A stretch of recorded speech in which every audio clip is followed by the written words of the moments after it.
Hey everyone, Olivia here from the marketing team at Ownr. I'm so excited to be bringing you all here today to Secrets to Successful Side Hustles. The title isn't too much of a secret at all. We are chatting all things side hustles today. We have an awesome lineup of panel speakers here to share their stories. We're talking the ups, the downs, challenges, successes, and breakthroughs. And they'll be sharing and answering all of your questions. We are about to get started. Let's jump right in.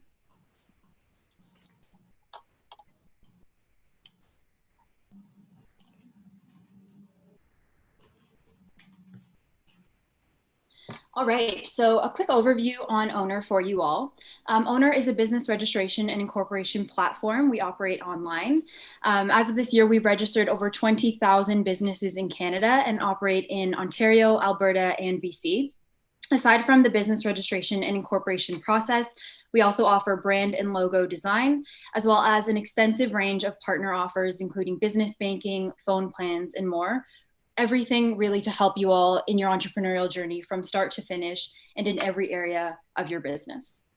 I've also included our social channels here. Feel free to check out our website if you or someone you know is interested in starting a business.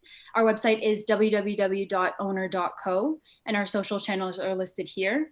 We're always creating new content, new resources, event updates, etc., on our social channels to really help and provide resourceful and helpful tools and tips for entrepreneurs, again, at every step of the way.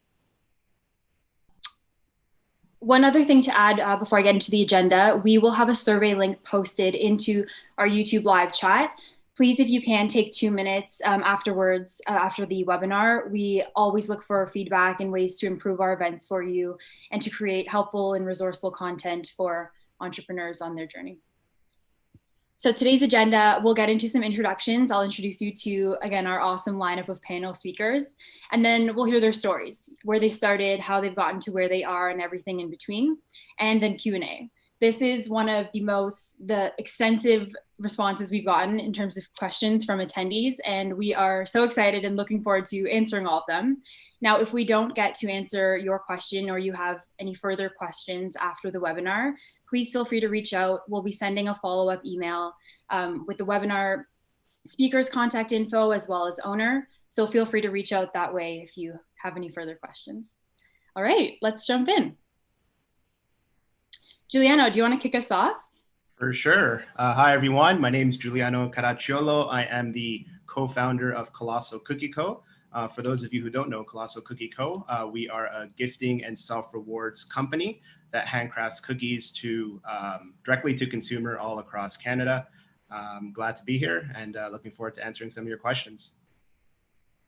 Awesome. I think we'll pass over to Jade and Joey. Hi, guys. We're Jade. Joey. of Third Thought Gelato.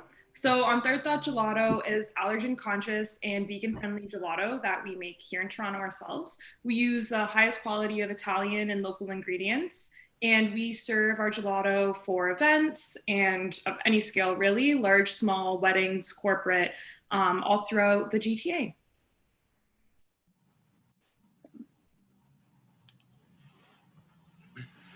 Hey everyone, my name is Thomas Colafa. I'm currently the co-founder of Growth Media. So we are an advertising agency, a side hustle that started about 4 years ago. And currently we mainly specialize in helping e-commerce and consumer brands with advertising. And then my full-time job, I'm also the CMO at a company called RVZ.com, which is Airbnb for RVs. And I want to give a little bit of context on our next speaker. So in July, Ownr ran a contest called Owners Who Hustle. And this was really to showcase side hustlers in the community, letting them to show off what they're passionate about for the chance to win a grand prize. We had a really great range of people who had entered the contest, and our winner is Mare. So Mare, would you like to introduce yourself? Hi everyone, I'm Mare. I'm the founder behind Space Queen Studio. Space Queen Studio is a small online shop that focuses on handmade concrete housewares, mostly things like planters that are completely handmade, hand painted, hand cast, and sculpted by me. And that's Space Queen Studio. Yeah. Awesome. Thanks everyone for those intros. Let's get started into some of the story sharing here. So Mary, let's maybe start with you. You know, sometimes we find taking the first step into an entrepreneurial journey can sometimes be the most challenging for entrepreneurs. Can you tell us a bit about what that was like for you, and kind of where you started? So I started Space Queen Studio in 2019. At first, it was more of a way for me to document the artwork that I was creating. At the time, I was posting at the same time that I was working full-time with a nonprofit that focuses on arts education. And it was just a creative outlet for me to share my work and just keep creating while I was doing my full-time. Mm-hmm. It's great that you were able to, you know, formalize something that you're passionate about. I know a lot of people do that on the side as like a hobby, but then to be able to kind of make that decision, what are some things that sort of led you to make that decision, would you say? So for me, it was a pivot during the pandemic. I was offered a full-time job working as an events assistant, and then that fell through because of COVID, obviously. And so I had so much more time on my hands to focus completely on my online shop. Right. And it was a good time for me just because my shop was completely online and more people were at home and they were online shopping. So I started getting traction that way within the first couple months of COVID. And because I had so much time on my hands, I was able to create more collections and build more content. And I just kept dropping that consistently. And then it started gaining a lot more traction and a lot of people were finding me on Instagram. And it just keeps growing from there. Yeah, for sure. That's great. I want to switch over, Giuliano, maybe you can tell us a bit about your story. You know, you were working full time, took something that was a hobby and kind of made it into your full-time gig. And that's something, you know, I'm sure a lot of 9-to-5ers dream about, but never really end up making it there. Can you tell us a bit about what that was like? Yeah, for sure. So the seed, which is now known as Colosso Cookie Co., actually started a couple years even before I actually came up with the idea. So back in 2017, I was basically trying to accomplish a couple of milestones. One was work-related, one was trying to get a professional designation, and one was more fitness related. So being a sweet tooth craver that I am, and also a cookie monster, there was, I tried to create some sort of carrot at the end of the stick, in this case, which is cookies. I was trying to find cookies online where I could actually buy and indulge in, but I couldn't necessarily find anything that was really that wow factor, that was really going to be that reward to fit the achievement. So I really started trying to craft my own cookies.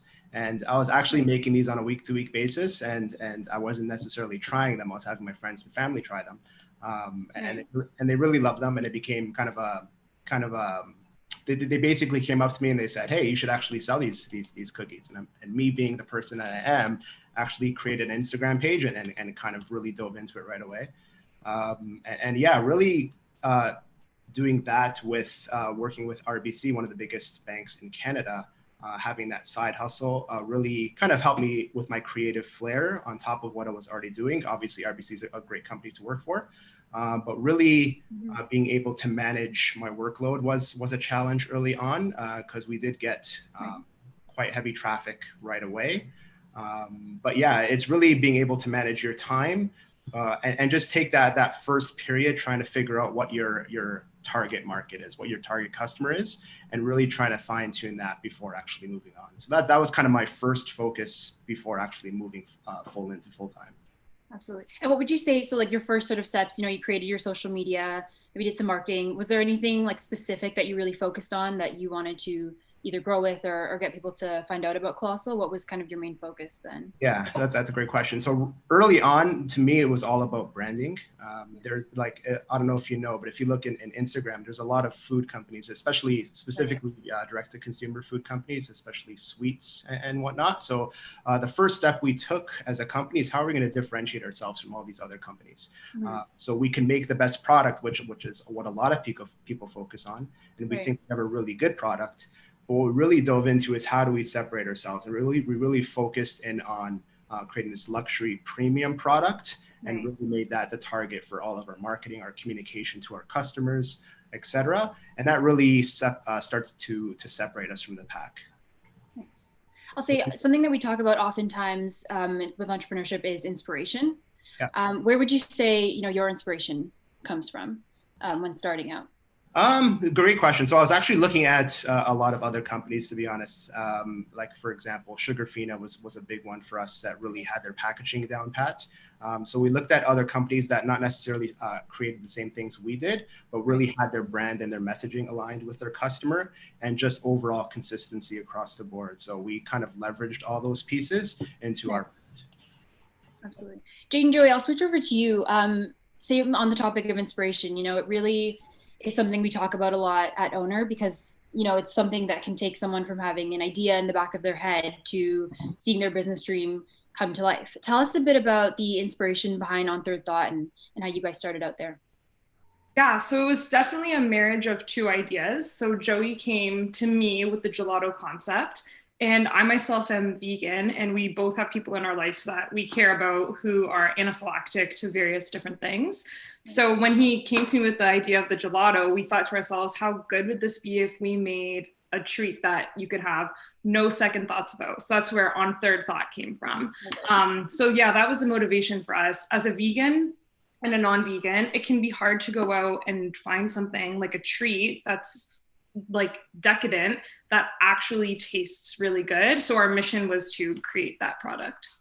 Absolutely. I remember chatting with Jade when we first met, and I said, it's pretty grueling. Like, I have a peanut allergy myself, and having to go out or wanting to go out and get gelato and always being stuck having lemon, or if anything, it's so nice to be able to have a brand that kind of has like such a range of flavors, and it changes the experience for a lot of people for sure, and really creates, a good brand relationship as well. Thank you. Yeah, that's what we found as well. And we try to be innovative. Like, we just had a peanut butter flavor, which was sunflower butter. And the brand that we used, it was made in an allergen safe facility. So to be able to bring that peanut or nut experience to people who may not have had it before, or people who have loved ones who are allergic to that, so they can't have it in their home. Absolutely. We'll switch gears here a little bit. Thomas, I want to talk about balance a little bit. You have, your full-time marketing role, 9 to 5, and then you're also balancing your side hustle of growth media. Tell us about how you made that decision, how you started. Take us back to the beginning there. Yeah, we started kind of accidentally, just because I was working in tech and in a software, and I found like few individuals that have been clearly passionate about the same things. So so after the work, or even throughout the work, like we would have like all of these ideas and just chatted about like different marketing tactics and strategies. And like we've been really consumed with essentially building software or online companies. Right. And that's where kind of growth media originated. And then later on, we've got a first few clients actually from recommendations. And at that point, like we realized, okay, like there might be something that we can do outside of work as well. Early on, it was really, I would say, unorganized, as things are. Like we didn't have a really clear strategy, and we've been doing a bit of everything. And then over time, like over the years, we've been essentially like been able to refine and nail our target market, but also like where we win and where we are good, and that also allow us then to estimate like how much time like we can take on after and before work, and then make that lifetime balance. So walk us through maybe like a day in the life. Like how much would you say time allocated? We had a lot of people asking questions, they want to start a side hustle. They don't know if they have enough time allocated. What was that like? Or how did you kind of were able to balance both? Yeah, I really like the distinction between the idea of working on the business or working in the business. So like working on the business is essentially physically growing the company. So like there would be essentially making sure that like are we properly incorporated? Like, do we have the books? Like, is there the operational structure to essentially get more people on board if we want to scale the company? And then working in the business is doing actually the work. So working with our clients, creating all the campaigns, getting all the creative up and ready, and then doing all the ads optimization for us. So we have to be really clear in terms of when we want to get that done. And typically that's either like before our full-time work or in the evenings or in the weekends. So sometimes it is a bit of a sacrifice in terms of like, if I want to go Friday night for a drink, like maybe I can, maybe I cannot, like depending on the workload. But it's also dictated by our decisions as well, because like we can clearly define, okay, like we either want to work as horses and do like what we really like and get paid for it extra, or define like how many clients like we can take on with the business model and a structure that's in a place currently. Right. So you're saying the sacrifice is worth it. Oh, definitely, yeah. And I think we started, all of us collectively. So like we're a small team of 3 people, but we started collectively from, I think from the place of passion. Like we really liked what we want to do. And then we find out how to get paid for it outside of our full-time jobs, which is fantastic. Absolutely. I want to open up to the rest of the panel. We received a ton of questions on time management. Not even necessarily if you have a full-time job, but if you're a student, how to manage your personal life, etc. Any tips, tricks, advice you've learned along the way that could be beneficial to aspiring entrepreneurs? I can take this one, at least as a starting point. So what I found helped me and my partner really well early on was really setting short, medium, and long-term goals and writing them down on paper of some sort. So the short-term decisions that we do make are driven by our long-term vision. And it kind of ties into what Thomas said in terms of working on the business versus in the business. Either getting an app through your iPhone or Google Play Store as your productivity management tool, but even good old-fashioned writing it on paper has been really helpful for us. Right. Anything else from anyone else on the panel? Any advice or things that you've learned maybe along the way?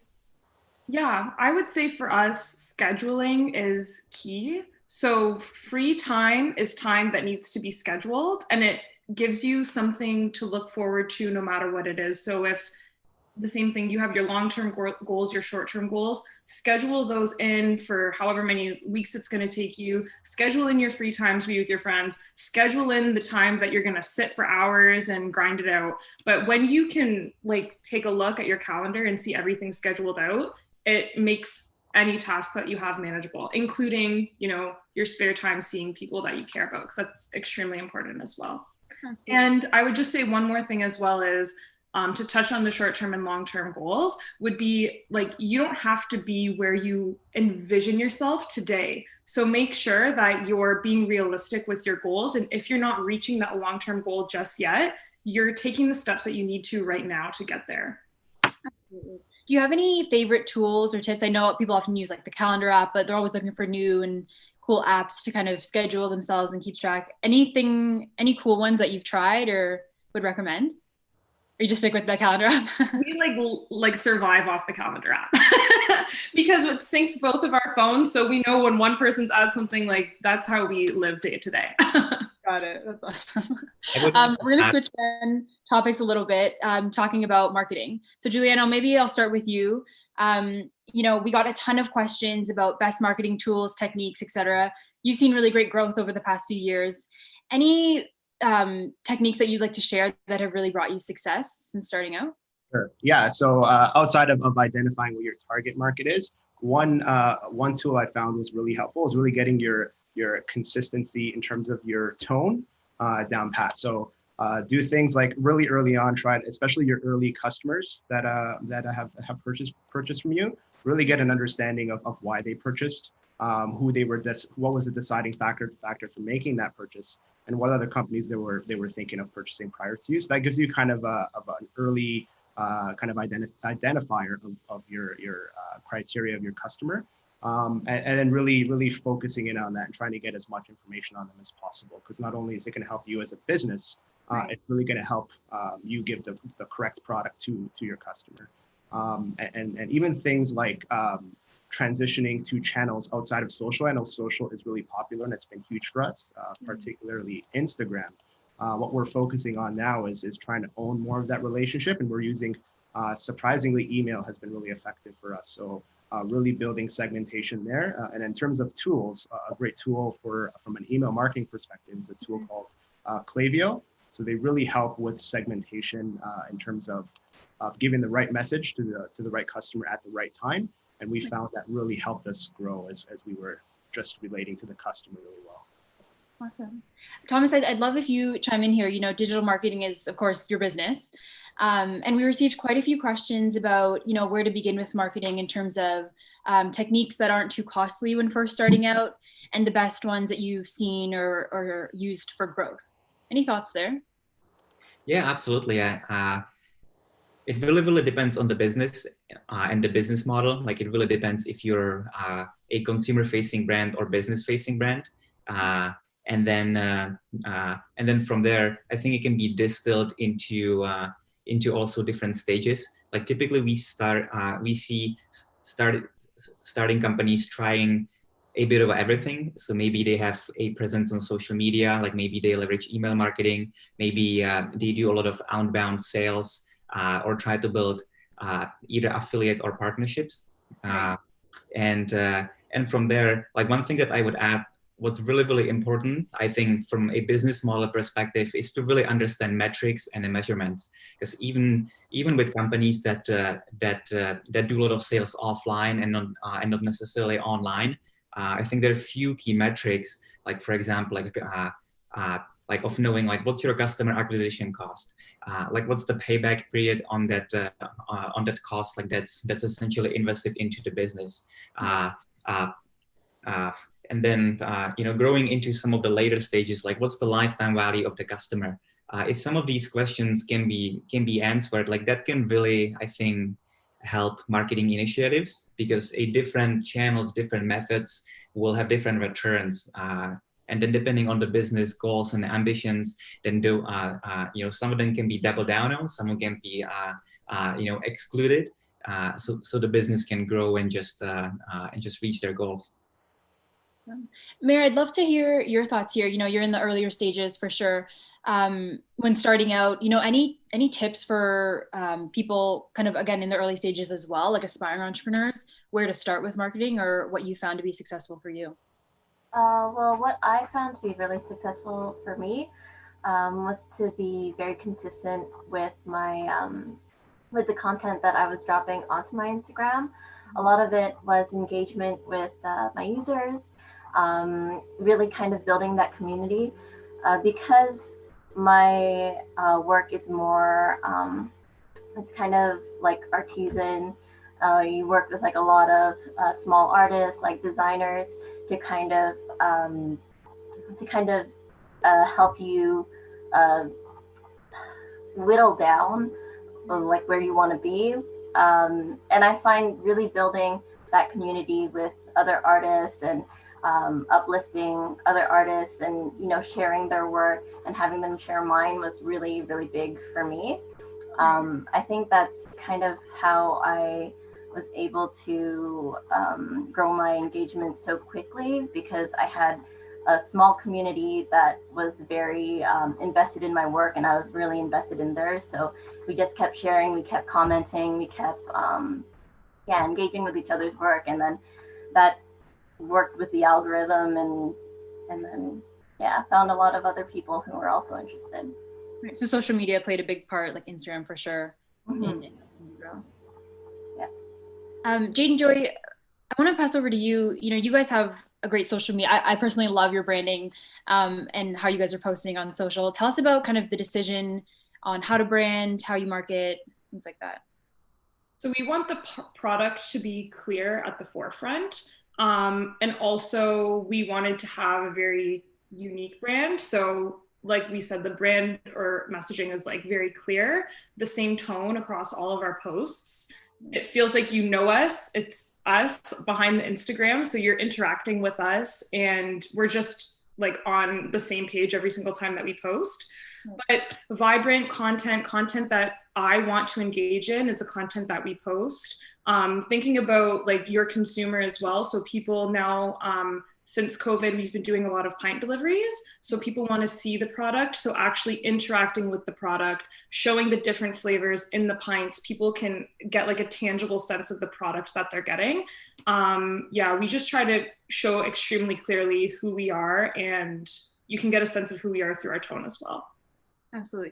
Any tips for people starting out that, let's say you want to start out on Instagram or start out on social media, any specific tips that you found that have been really helpful that you would recommend to other people? Yeah, so my background in history was in social media management and public relations. So I think that having like a clear grid, also knowing why you're posting, the why is what guides us in everything that we do. So why are we posting it? What is the message? Don't just post because you feel like you have to get a post out today. You want to build that engagement. You want people to be sharing your content with other people to get that organic and great engagement and growth as well. So we always have a clear why. I'm also very big on visuals. So some tips and tricks I would recommend would be plan out your content. Don't just take a picture of a product and leave it at that. Plan some photo shoots so your grid and your feed all look the same. By doing that, you're going to have like a clear visual for your customers. And it's much more appealing to be following, because you have to understand people are following for their friends and their family. For them to follow a brand is a big deal. So you want to create content that people actually want to see, that's attractive, that's informative, and has your own spin on it. Maybe it's a bit cheeky, maybe it's sentimental, whatever it is. Just make sure that you're giving people a reason to be following you. Right, absolutely. I want to talk a bit about, in light of the pandemic, there was a big shift. We saw, a really big need for online presences, digital services, et cetera. You guys did a great job pivoting, being able to do, contactless delivery. You had a really big presence on social media. Tell us a bit about, your strategy behind that, how you did it, how it's working for you. Yeah, so I mean, we were doing pints before and we would just make some extra gelato and then try to sell those pints. We realized that wasn't going to work for us. So we were fortunate in the fact that we had an experience that we could grow from. And we just tried to think about, what do people want right now? You can't go to the ice cream shop. You can't really, maybe you don't feel comfortable going to the grocery store to run out and get a sweet treat, especially at the time when people were masking up, you're wearing your gloves. It's very stressful. Sure. So we just came up with the idea of, we would do pre-orders at the beginning of the week, make the gelato at the end of the week, and then deliver every weekend. A clear schedule that was repetitive, so everybody knew. Our flavors change every week as well. So if you don't get it this week, that's okay. It'll be coming back another week. But if you did get some this week, there's going to be a different flavor next week. I don't know. We were just kind of looking towards. Yeah. And then doing it in that strategy, releasing 4 flavors a week, it keeps people coming back constantly on our Instagram or our social, being like, oh my God, what are they going to release this week? Or I'm going to keep on looking out for when whatever flavor comes back. So it's really helped with our sales, and it's really helped with people engaging with us. The comments, we could see them being like, oh my God, bring mojito back, or whatever the flavor is. So I know I've said that. Yeah. So it's been good. Yeah. That's awesome. Mary, I want to ask, we got a question for you that was, how did you manage the delivery during COVID? So what did that kind of process look like in terms of the artwork? In terms of managing the deliveries, that was tough, because obviously with COVID, you're seeing a lot of backlog on deliveries. I get a lot of emails with people asking like, oh, do you have any idea when it's going to come? I typically don't, I give the option to the customer whether they want to choose tracking or not. just to kind of keep costs low. If someone's a student and they don't want tracking, they just want to get it eventually. Right. And so I found that with a lot of orders that didn't have tracking, they'd just be backlogged like crazy, like a couple weeks. And I think just being on top of it was most helpful for me. So if somebody was asking me about when their order was going to arrive, like I thought it would arrive 2 weeks ago, whatever, like I would be keeping track of where, primarily in the States, they'd be located. And so I can give a better estimate to customers in the future if they have those same concerns. So I noticed like places like California, I don't know why it would be backlogged sometimes like a week, 2 weeks. Places like New York, obviously because it's closer, they would still most of the time get there on time. So it's just keeping track of those delays and those disruptions, and just being very aware, being very transparent with customers about all of those disruptions, and that's kind of how I navigated that. Yeah, absolutely. Juliano, did you see any shifts in your marketing or any pivots you had to make as a result of the pandemic? Yeah, definitely. So luckily for us, we started off as online only, so we didn't have to pivot too much from that perspective. But one thing we really focused on with the consumer and the public was what are our safety measures that we're taking to handle, to make sure that our product arrives to our customers as safely as possible. So just using all of our social channels, email, to kind of really highlight how us going above and beyond to protect the consumer and make sure the product arrives safely was key for us. And on the delivery side of things, it was all about choice. We partnered with all the major shipping carriers as one option. And for the local delivery perspective, we focused on making it clear when we do deliveries and what time to expect them. So there was never that miscommunication or misalignment with the consumer. So as an example, we do all our local deliveries on Sundays and Wednesdays, and we just try to make that as clear and upfront as possible. And Thomas, I'm curious, of course, as you're working in digital marketing, did you see any big patterns in the market between a lot of businesses of, when we shifted into this kind of new normal and different ways? Were there any sort of different techniques or marketing tactics that a lot of companies used kind of across the board that were successful as a result of the pandemic? Absolutely. Typically those companies that I think had a quick decision making, those are typically the companies that been able to pivot, like if their business model wasn't built for pandemic. So for example, even my day job, so Airbnb for RVs, that's in the travel industry, and no one wants to really travel during the pandemic. But then we still have all of these RVs, like thousands of RVs across Canada. So instead of focusing on the consumers, we just pivoted more towards B2B clients, and all the first responders and critical infrastructure staff that they just need a safe and humane accommodation. So our owners started delivering all of these RVs to hospitals, to job sites, to construction sites, and that was really a quick pivot for us.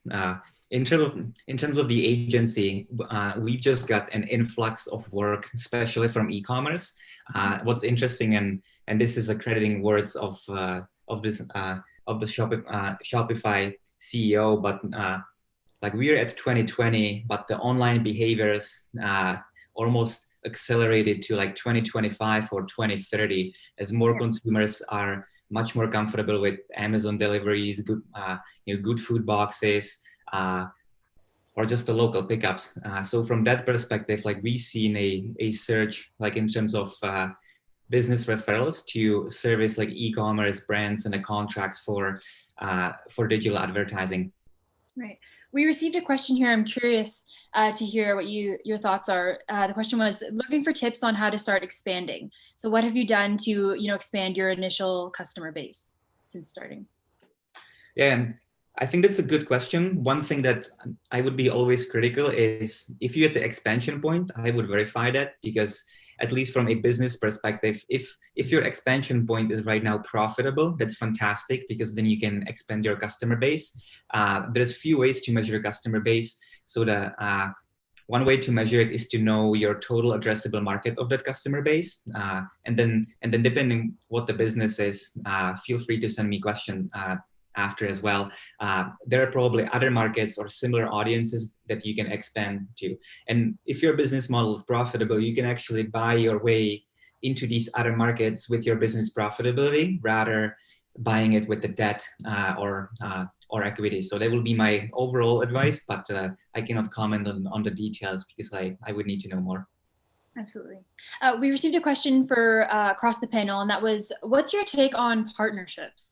What are the things that you look for in business partnerships or connections? And now I know it'll vary because we have such different businesses here, but maybe Thomas, do you want to kick us off? Your thoughts here? Yeah. So in terms of partnerships, it's interesting world. I think a good fit is typically what people look for. So is what I'm doing in some sort of alignment with what you're doing or you want to achieve. And typically these partnerships, they tend to last the longest. But some strategic partnerships are also meant to be for the short term as well. So like I wouldn't be I wouldn't be hurt if we have a partnership, for example, with another agency to manage a bigger account, and then at some point some of the circumstances changes and like we need to drop off or they need to drop off. Sometimes that happens, but finding, I think, that fit, which comes from like knowing what you're after and understanding what the other side is after, is really, really critical. It's almost like a multi-party negotiations.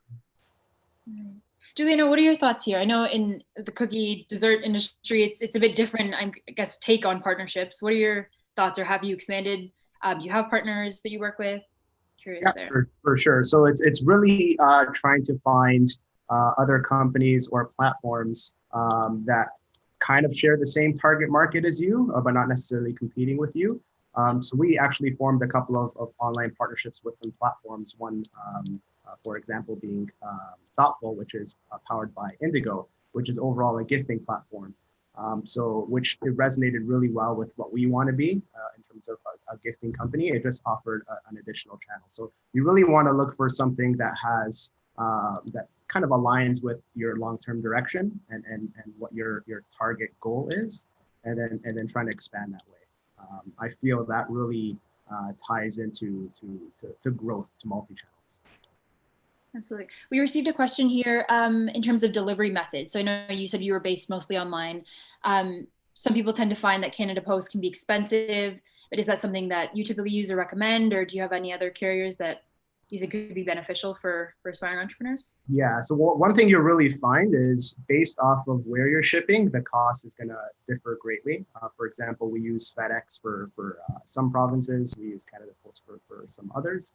But really, the first thing you have to do is really get the volume up to really have any sort of negotiating power. But to start off, Canada Post is probably the best option. But also really look into partnering with some local delivery companies, which is also a great option, especially if you want to expand locally, especially if you live in Toronto or Ontario. It's a pretty big market. So getting a kind of a stronghold there and expanding while you get more volume is really helpful. But to answer that question, it's really finding where your most of your customers are coming from, where your orders are coming from, and then experimenting with Peer Later, FedEx, etc., seeing which one offers the best. Jade and Joey, I'll turn over to you. We received a question that I'm actually curious myself. The question was, what effect does seasonality have on your business? And what advice would you give to a fellow frozen treat lover who's looking to create a business in this space? Okay, so for seasonality, the fact that we're also event-based helps us a lot because people still enjoy gelato, especially as an alternative to like a late night snack option, instead of whatever it is that you might get, like French fries, McDonald's, something like that.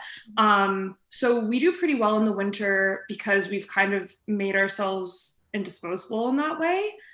We've given the customer an opportunity to still have us in the winter. We also try to come up with some fun seasonal flavors people love to get like candy cane from the grocery store, candy cane ice cream. So we offer that as well. We come up with, I don't know, very creative different things, frosted cranberry, things like that, that we offer in the winter as well. So just trying to be as seasonal as possible. But the summer, you will definitely see a massive difference. You'll thrive in the summer, and the winter has got to be a creative hustle to figure out how you're going to keep yourself relevant. Yeah, we understand that obviously the summer is going to be substantially better for us, so we prepare for that. And the winter, though, we don't shy away from what we're involved in. So in the winter months, we do things like the Canada Bridal Show, where people are already booking us for things in the summer, which will help out.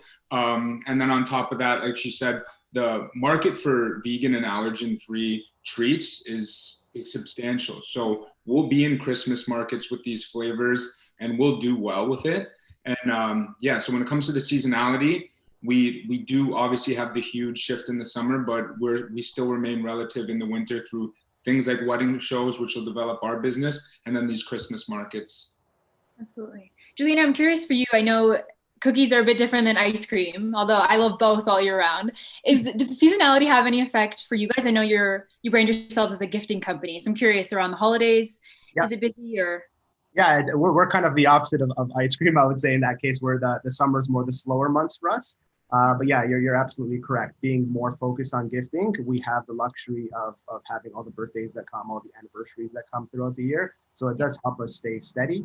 But yeah, I would say it's cyclical. Like, it goes along with the holidays of the year, and especially, and one of the good things about Canada and Toronto specifically, it's such a diverse culture here. So we do have the luxury of having all different sorts of holidays from different religions, different cultures that we can tap into and grow our market that way. Absolutely. Mayor, we have a question for you here, and that was, the art industry in Toronto is quite extensive, and making the decision to, pursue your passion of art into something bigger it's a big decision. And how do you decide that the side hustle idea you have is the one worth investing on? For me, I think it's more about how I feel about the business. Like, I am super passionate about Space Queen Studio. Like, it was really created out of things that I love. Focuses on like video games that I love, and hobbies that I enjoy, like planting and making, and the fact that it can kind of collide into all of those different aspects of my life. That's what's been so exciting about having it grow so much, and see other people be interested in it as well. So I guess just the fact that, like, it hits so many of those strong points that I have, and there's that much interest in it as well. Like, that's really been an indicator that something's going right with the business, and yeah. We have a follow-up here that I'm really curious to hear from, and that was, you can make a side hustle out of anything, but how do you ensure that you stay unique to other competitors that may be in the same industry? What are your thoughts there? Well, for me, it's been a lot of experimentation. Since I'm trained in furniture making, a lot of my background is really with prototyping. So for me, to really put out products that are different and original out there, it's to just keep on making, keep on trying, keep on building, and see what works and what doesn't. Usually I'll put polls and things inside on my social media and see what people are interested in. So if I find people want bigger planters, or they want to see more things like in this style, like, I'll try to kind of build and create that way, and then see, it's a give and take. Like, I riff off my customers and they riff off me, and I think that's what really helps to find things that are original and different, to keep building with your customer base. Right.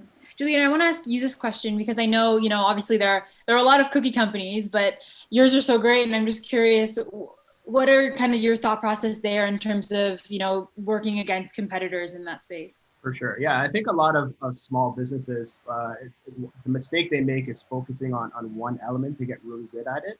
So the approach we're taking is we're taking 3 or 4 different things, getting as good as possible on that and kind of making that our moat. As an example, we focus heavily not only on our product and our brand, but also our customer service as well. We make sure our customer service is as great as it can be in terms of response times, wowing the customer, etc. So that's how we kind of differentiate ourselves. Not necessarily one thing. We take 3 or 4 where we know we could win, and then combine all that to make our own kind of competitive moat. Absolutely. And Jade and Joey, I found you guys are quite unique as well. I myself haven't come across too many, vegan and completely allergen conscious gelatos that, deliver. It's definitely unique of its kind. Have you guys found there's a lot of competitors in the space? In the sense of there's a lot of gelato shops, especially ones that open in the summer, yes. More and more, some of them are creating different flavors that are vegan, which is pretty simple, especially if you're going to do a sorbet. But we do find that there are more kind of entering like a nut-free space. Right. But I think that as with that, our social media is pretty strong, and we, like Juliano, we try to have a really strong customer service. We talk to our customers. We're constantly DMing, constantly responding to them on Instagram. So it's a lot more familial, and we find that we retain a customer loyalty because of that, at least in the feedback that we get, because we do try to engage with the customer to find out what flavors they like, what they want to see. It's them kind of telling us, not only do we want to know what's missing, we want to be able to give that to you and whatever way possible we can. Right. Now, Thomas, any advice here, from a marketing standpoint on how to stand out across competitors, or that you've seen that have been successful? Absolutely. I think the one common theme that Jade and Juliana mentioned is just the fact of caring. I think that goes along the way, especially for service-based businesses. Yeah. If someone has a product-based business, I think a lot of that typically today is driven by reviews. For some reason, a consumer trust is something that's really, really important today, like in an environment that like everyone has access to, to online reviews, or people can be really easily expressive, like throughout social media platforms and different forums. So me personally, I think one differentiation for a starting small business is definitely a trust factor, which can then be earned through a care or a system that can generate reviews. We received a question here for across the panel that I'm really curious, more of a rapid fire, and that's your top 3 must-haves to start. You may not have any clients, you may just be, you have this great idea, you just brought into fruition. Where are you starting? Your top 3 things. Thomas, maybe we'll start with you. Sure. My top 3 things. One will be courage to pick up the phone. So it always starts with like the first step. Second would be just spitballing in here. I think the willingness to fail, because if someone, for example, hangs up on me, just staying with the phone, analogy, that just doesn't mean that my business sucks. Maybe that's just the wrong, person to talk to. And then 3, actually enjoy it, because I think if someone doesn't enjoy like what they do as a side hustle, then like they won't dedicate the time. Juliano, maybe do you want to go next? Sure. So I would say 3 for me. 1 would be definitely have a cause, have a kind of a why of why you want to start this venture. That would be number 1 for me. 2 would be the passion of doing that, the number 1. So having the grit, the determination very similar to Thomas, having that willingness to fail. And 3 is having that long-term vision. I think that's key, really understanding where you want to be 5 years from now, even if you don't know how you're going to get there at that point, but at least having that kind of longer term or even end goal in mind. Absolutely. Mary, do you want to go next? Yeah, like everything that everyone just said, I think to have a goal in mind, long-term goal, to have that vision of where you want your business to get. For sure, the courage to do that, to share, to put out your stuff. I know for me that was really hard to start. Like I'd be making a lot of things, but I wouldn't be sharing them online because I was just so afraid of how people would take it. But I think creating an Instagram page that was not connected to like my personals, and it was just a space like on the internet for me to share what I wanted was kind of like the biggest thing that I needed to really start. So to have like your own safe space to share your work, it was really, really helpful for me. Mm-hmm. Enjoy. What about you guys? Top 3 things that you did when starting out? Okay, one for me is research. Research is so key. If you are well researched, it's going to be very difficult to knock you off your feet. 2 for me was honestly getting involved in touch with people that would be relatable to the business. I call people literally nonstop. Any question I have, whether it's with an accountant, another chef that I know, anything, I'll call and I'll get their take on it, because doing that, they have a whole different realm of thinking sometimes, and it could open up a lot of doors for you. So get involved with as many people as possible who have similar fields, even who have their own business on of themselves. They have a lot of aspects that they could teach you, and that's really helped me with friends who have businesses, people in the same field, just picking up that phone and calling and not being shy. And then the last I would say, to just reiterate, because I think it's so important, is the why. If you always know what it is that's guiding your business, why you're doing it, what you're doing, you'll just continue to succeed. Do you have any tips? I know that's something big a lot of people talk about these days, in whether it's, in business, in fitness, in life, having a why. That can often get lost sometimes, during the journey. You can, your focus tends to be on other things. How do you stay focused on that and remind yourself of that? Any tips for people that maybe lost kind of in that area? Yeah, I think it would be a combination between the research step and the why step. So when we were getting into this, the concept of having a totally allergen-free gelato, that was our why, and we needed to do so much research to figure out how we can make that happen. Right. Soy is an alternative to milk. Almonds, various other nuts are all alternatives to milk. So our why was extremely important to us, and the research is what helped us basically lift that why up, help us get to the place that we wanted to be. Because if we weren't determined on the why, we could have lost ourselves super easily and been like, a nut milk is just going to be the easiest possible solution to this problem. But the why is what grounded us and was kind of like our North Star as we went throughout this journey. We received a question that's sort of a follow-up to this one, and that was, open to the panel. How do you overcome imposter syndrome and the fear to start? If you're new to a space with your product or service, it can be scary. Taking that first step, it can be challenging for sure. So, any advice there on how to overcome that? I personally think just start. To be honest, I think the technology we have present today allows you to start with pretty much no risk. You could keep your day job, you could still be in school, whatever the case may be. You can start extremely small, see what the market is for you, and just do as much experimentation as possible without having to worry about losing the shirt off your back, for example. So that's how we started. We literally didn't even have a website when we started. We were using a Google form to collect sales, which was no transaction fees at all, as an example. So yeah, just really be creative, experiment, and slowly grow. I think is my biggest thing from my first year and a half in business. Right. Mayor, what are your thoughts here when you first started out? Anything that you kind of tackled first or kind of overcame to be able to, create this business for yourself? Yeah. Well, I'm a person who like totally falls for the imposter syndrome all the time. I think the best way that I've gotten around, I've gone past that, is to just keep doing the thing, like just to keep putting out the work and putting in the effort.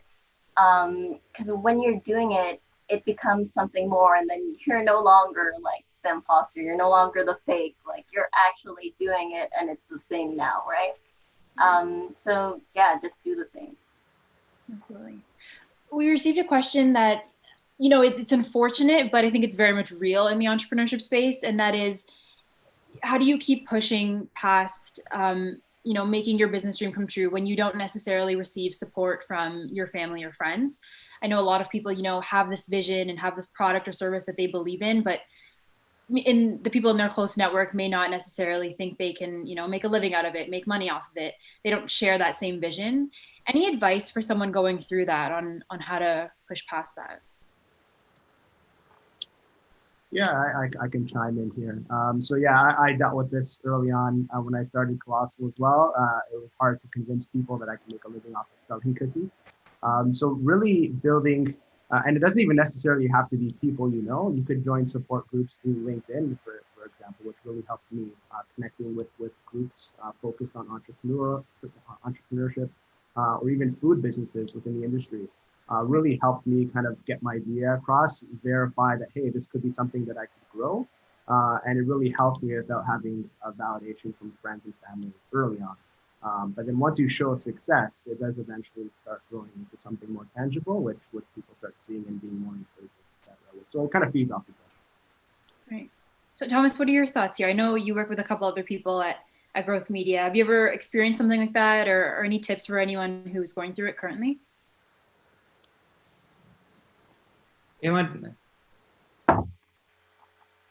Yeah, some tips. What's interesting, I think, in this is that I had few instances where it's kind of like, oh, like this is impossible. Like, why are you doing it? And like typically, like I would like turn it around and just throw it back like at the people that would ask me that. So like if someone tells me that like this is not impossible, then I try to almost work with them and ask them, okay, so like how would this be possible? Like, is there any way how this can, like actually like succeed? Like, what do you think? And try to almost throw it back at them, like very, very diplomatically. Sometimes like that can yield different reactions. But in few instances, like if I had that happen, I would try to involve those individuals in that vision that I would try to build. Absolutely. Sorry, Jade, go ahead. Any thoughts here? A tip that I can give is to kind of follow the folks that you aspire to be. I didn't have the support at the beginning of where this could have been, or like where my business is now. And I think to look at other artists and designers that were kind of already doing the thing, and really being profitable and following their business model, or not following their business model, but following their footsteps is kind of like the way for you to say like, hey, like this isn't nothing. Like this is somebody who's done it already, and I can aspire to be someone like that, even going down like a different path. Like if you aspire to be like someone, I think like that should be enough to drive you forward, even with people saying that, oh, can you really make money with that? Yeah. Absolutely. Jade and Joy, any thoughts here on this topic? Yeah, for me, it would be marrying resiliency and flexibility with research and planning.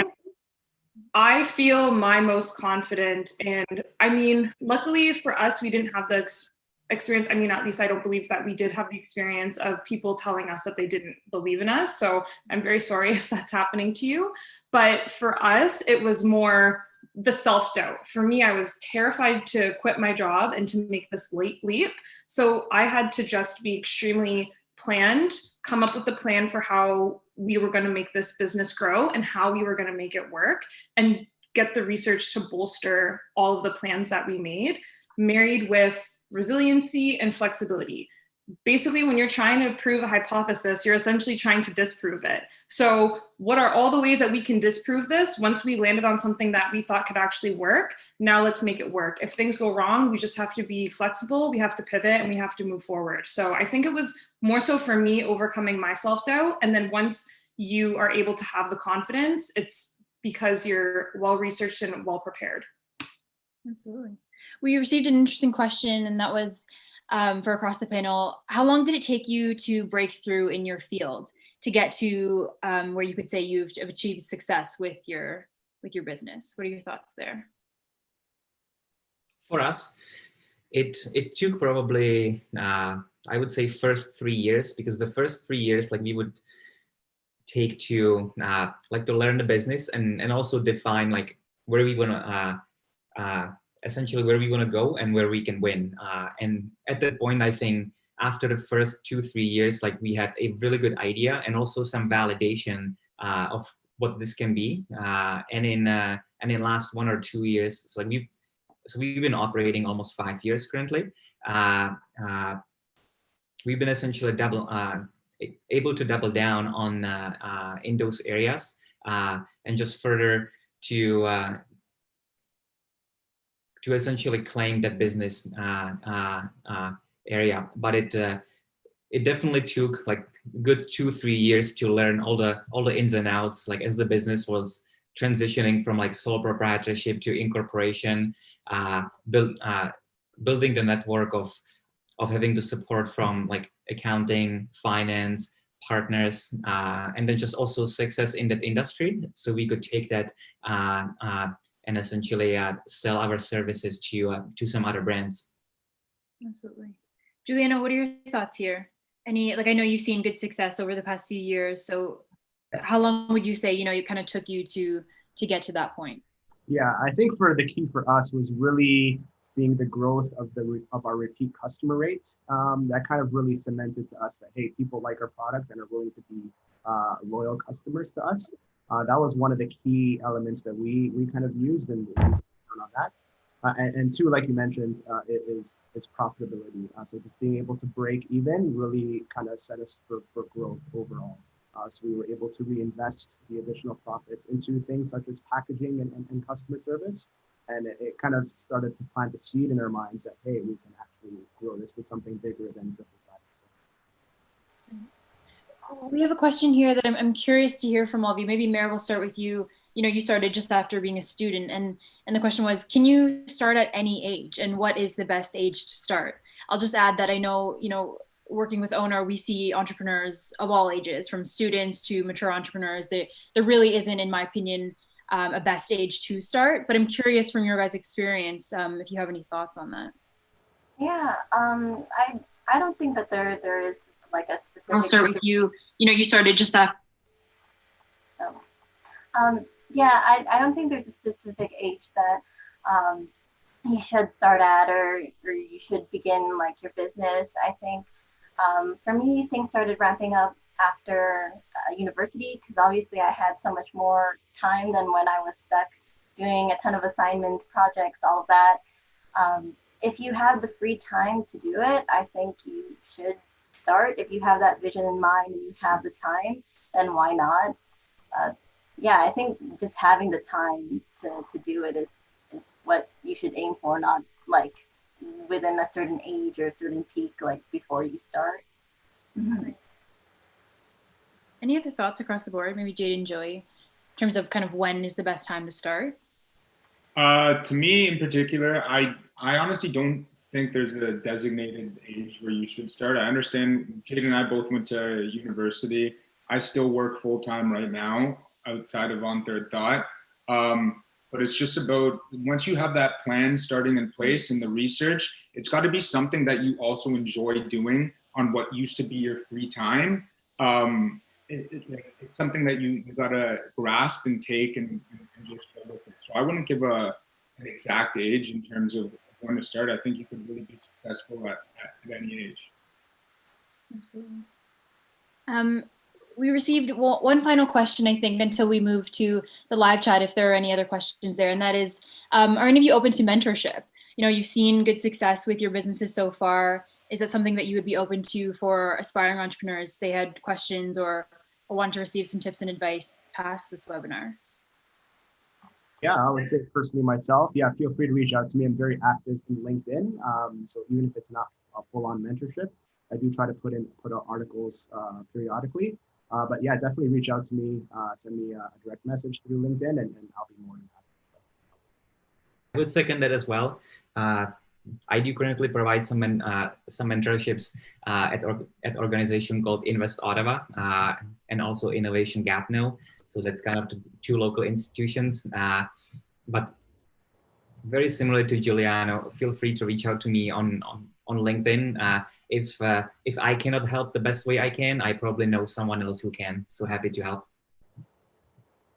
Yeah, Joey and I are open as well. Although I will admit to having a bit of imposter syndrome to that. I feel like I need a mentor. So if anyone wants to mentor me, no, but I'm kidding. We would be happy to as well. So yeah, like I mentioned earlier, one of the key things that I said the top 3 things was picking up the phone and calling people. Like anyone involved in any field that you feel could be relatable, or someone you know who's already in it. That was huge for me at the beginning. And we started from scratch. We really didn't know too much what we were doing. We had the idea like everyone else here. And honestly, just learning from others. So for sure, we could definitely give our 2 cents or more to whoever needs it. We've actually found that with, our online owner community, that a lot of entrepreneurs have actually ended up leaning on each other. And so it's interesting that way, how much you can learn from other entrepreneurs, in the same journey or not, or at different phases or not. It really can be beneficial to chat with other entrepreneurs of any stages. We received a question here. I'm going to move to the live chat. And that was for anyone in the panel. Did you already have capital for your business, or did you take out loans? If loans, how were you able to get your idea or your startup approved? Speaking personally for Colossal Cookie Co., we completely bootstrapped it ourselves. We didn't take any outside capital at all. We invested minimal of our own money to start up. And then we periodically, as we started getting more revenue in, used that to grow the business. So I can't really answer the funding question, but that was my take on things. I can speak for the 2 of us. Because we were able to start our business off on a small scale, as opposed to where we see ourselves going one day, we funded everything ourselves personally. We are too young, don't have enough history to get a loan. Things would have been, I'd love to be candid about that, because things would have been a lot easier for us if we were able to get a loan, if we were able to get funding. That's why this is still our side hustle, because we basically are volunteers. We pay towards our business ourselves. And now our business obviously is its own entity. But when we started this business, we did not get any funding. We did not get any loans. I would say, look outside the box. If your location requires maybe a storefront, think about a pop-up. Think about going into somebody else's space.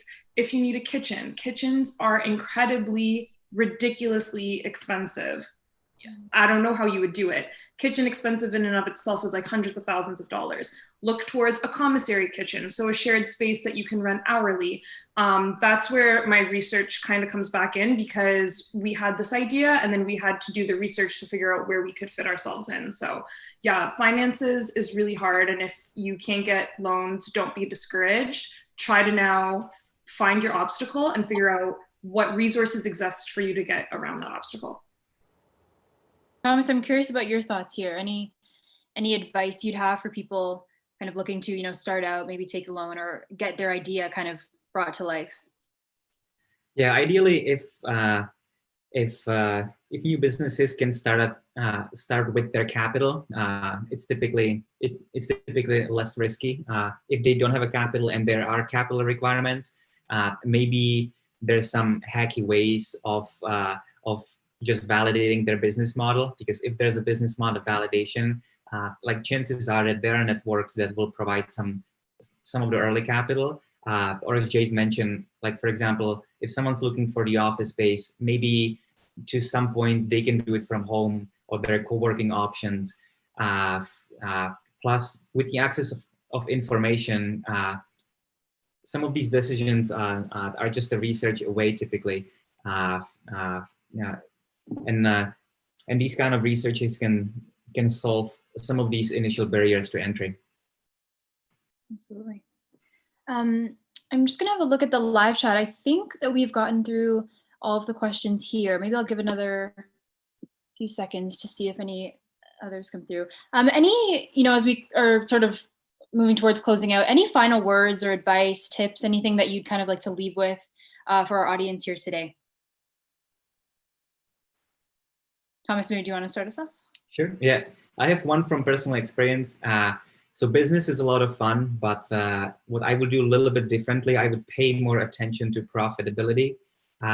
Even if if someone has a side hustle and they keep it side hustle that doesn't grow into a full-time endeavor, and it's more of a lifestyle business, I would try to learn more about profitability as soon as possible, just because that can help with business organization, making certain decisions, and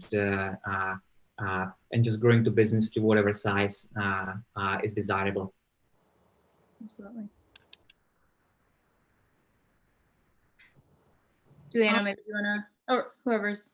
I was just going to say the finance thing was something at the beginning that held us back from starting when we wanted to start, but I'm happy that we persevered through that and started when we did. It was a completely different vision than what we had thought we would be launching with. We launched a gelato business almost at the end of July of last year. So we already missed a lot of the season, but the experience that we gained in the month of August alone from having at least just entered the industry, entering the space, right, it's like invaluable. This year, obviously, things were not as we thought they were going to be, but everything that we learned from just like working throughout the month of August of last year really had pushed us to what we thought was going to be an incredibly successful summer this year with all the events that we had lined up. So don't worry if it's not the right time. Don't worry if it's not the right season. If it's not exactly how you imagined it would be, keep the core points of your business, stay true to those things, come up with something that you're proud of. And if it's a bit smaller than you thought, just at least get started. And this sounds like something so obvious, but make sure your business is something you enjoy doing, as opposed to something that's going to just make you money. If you're thinking about it, this is a good idea because it's just going to make me money, you're not going to enjoy it, and that money, honestly, it won't come. So make sure your heart's fully invested in what you want to do and you really enjoy doing it. Absolutely. Juliana, any thoughts here? Yeah, I think that the big thing I want to say here is don't get discouraged. I think that's a really big key.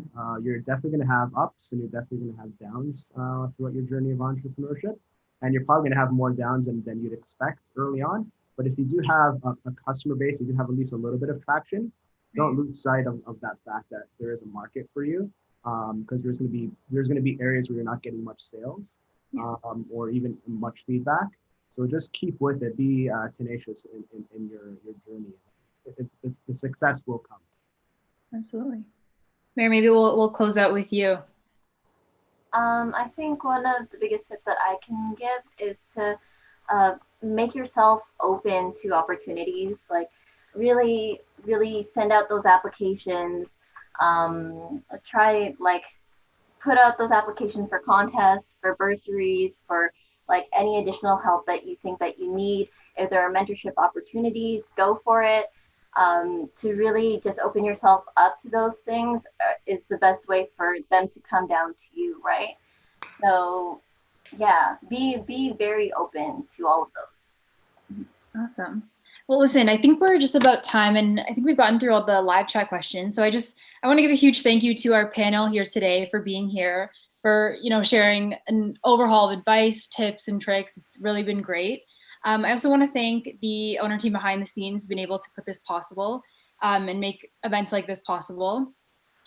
We have a bunch of great content, resources, and hopefully events coming up in the future. So for everyone watching, please do stay in the know, follow us on our socials, check out our website. And thank you again to everyone for being here, and we'll see you next time. Thank you so much. Really appreciate it. Thank you. Thank you, guys.